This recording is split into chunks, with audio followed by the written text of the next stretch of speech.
Lawmakers and the NAACP last month called for an investigation into reports that federally funded scientific experiments in 2000 spread sewage sludge on the yards in poor black neighborhoods to test if it could fight lead poisoning in children. The calls came after the Associated Press ran a story on the issue. The researchers say the experiment successfully reduced the amount of lead in the soil, but some scientists questioned the findings as well as the choice of neighborhood and lack of transparency with the residents. When the article came out, we spoke with John Halpern, the AP reporter who broke the story. I asked him who the families were that accepted the sludge be spread in their yards. Well, one of the problems is we don't know exactly who they are. No one will identify them. They were all families from these poor, low-income neighborhoods, black neighborhoods in Baltimore, in so-called empowerment zones. And all of them agreed to take on to have this Class A fertilizer tilled into their lawns. These were basically bald dirt lawns with high levels of lead contamination, and the Class A sludge fertilizer was tilled into the lawn to create grass cover, and on the theory that if the children ate the dirt, they would be better protected from the lead contamination because the sludge would mix with the lead in the soil and make that pass safely through the body. That was the researchers' theory. But, John, these families were given a financial incentive to accept this sludge on their lawn.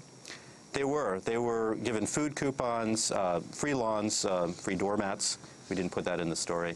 And they were essentially told that this was commercial-grade fertilizer, that it was safe, as you reported, and that they would be better off, that they would be better off using this fertilizer than before. The thing that I found interesting was that this government-sponsored research essentially operates on the premise that this fertilizer is safe enough and good enough to eat, even though the researchers say that the fertilizer was not fed directly to the children. The premise of the research is that if they eat it, they will be better off. John Halpern, you quote a scientist, Dr. McBride, saying that it's actually not safe for the kids. There's a real question here.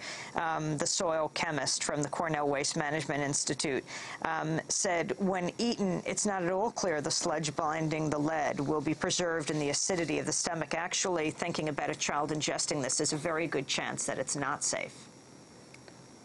Well, that's right. First of all, the EPA's Inspector General has twice said that there's no way that the EPA can assure the public that sludge is safe. This theory that the phosphate and iron can bind to the lead might work in the soil. However, as Murray McBride said, the stomach acids will probably break down will break out the lead from the soil. In fact, in 2003, another scientist, an EPA microbiologist, David Lewis, had also come to the same conclusion. He was working within the EPA's Office of Research and Development, and he used to call this theory sludge magic. John Halpern, speaking on Democracy Now! Last month, his report implicated researchers and funders at Johns Hopkins University, the Kennedy Krieger Institute, the Environmental Protection Agency, and others. After we ran the segment, Johns Hopkins contacted us, demanded us we retract the story. We've invited them on the program today to tell their side of the story. Dr. Michael Klag is the dean of the Johns Hopkins Bloomberg School of Public Health. He joins us in Baltimore. And we're joined on the telephone by Dr. Caroline Snyder, Professor Emeritus at the Rochester Institute of Technology. She recently published a peer-reviewed paper dealing with the politics and science of sludge disposal. We welcome you both to Democracy Now! Let's begin with Dr. Michael Klag. Can you talk about the allegations of John Halpern, the AP reporter? Certainly, Amy, and we really appreciate that you are having us on the show. So this article was filled with inaccuracies and misrepresentations, which creates the wrong impression that children were targeted for some experimental toxic treatment. Nothing could be further from the truth. In fact, if you read that article and look at it, they have a picture of type B biosolids, which looks like human waste matter being held in a farmer's hand while it's spread on the field. That's just one of the things that creates the wrong impression that this is what was done in this study. Here's what was done. What was done is people went to a composting facility and got compost that you or I could buy in a store that's approved by the federal government for unlimited use and is approved by the Maryland Department of the Environment for unlimited use. And they have much more stringent guidelines than the federal government. That was put on lawns to grow grass. The interview you just ran creates the impression that we were feeding fertilizer and human waste to children. The idea was that if you reduce the dust in the yards, because the yards, as he said, had no grass, then that dust would not be tracked into the house, where it becomes part of the house dust, and toddlers and small infants can ingest it by crawling around. So there are many inaccuracies in this story. That's one. But let me, I'm not sure how long you want me to go on, but he quotes David Lewis on this subject. And let me just read some quotes from David Lewis. Almost no bacteria survive in Class A sludge, which is heated more and treated with additional chemicals. In other articles, Mr. Lewis says, there's a simple cure for the sludge problem. Don't use type B, use type A. This article confuses type A and type B biosolids. Type A is where sewage sludge is taken, it's heated, pasteurized, just like milk is pasteurized, to kill pathogens, mixed with wood chips and wood dust, and left to compost for several months. It's a commercially available product that's used widely.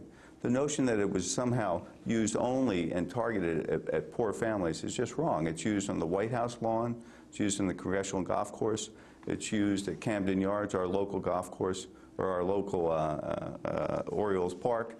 It's used very widely. Is this why President Bush has said he's not going to play golf anymore? Yeah, I don't know. I don't want to get into the politics of the effects of sludge. So there is a big debate, which I know we're going to hear about the use of sludge. But to suggest that this was anything other than a study that used store-available, store-bought compost to grow lawns is just egregious.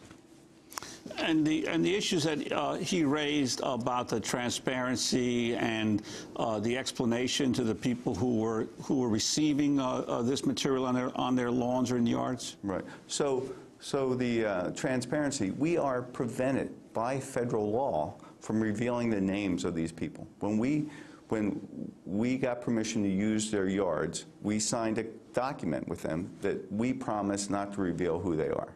And every radio show I've been on and in interviews with the press, I've indicated people are free to identify themselves, to say that they participated in this study to grow grass, but I can't reveal their names, and so far nobody has done that. But it's their choice, not mine, to review. And the reporter was told this, and to portray that as somehow a lack of transparency or underhandedness is just wrong. Let's bring Dr. Carolyn Snyder into this discussion, Professor Emeritus at the Rochester Institute of Technology. Your response? Well, Dr. Klag has made an awful lot of misleading statements already in the first 10 minutes of this show. I think it's very important to point out, just because something is commercially available and just because it's called compost, and that's just because it's spread on the White House lawn, which is a media event for a PR gimmick, does not mean that this material is safe. Class A sludge should not have been put on contaminated soil that was already highly contaminated with lead. It simply exposed families to additional risks. This so-called compost, which really is a polluted material, I think a lot of people don't realize what sludge is. It is all the toxic and harmful stuff is taken out of wastewater, so the wastewater can be returned to the environment. It's all that material that's concentrated in sludge.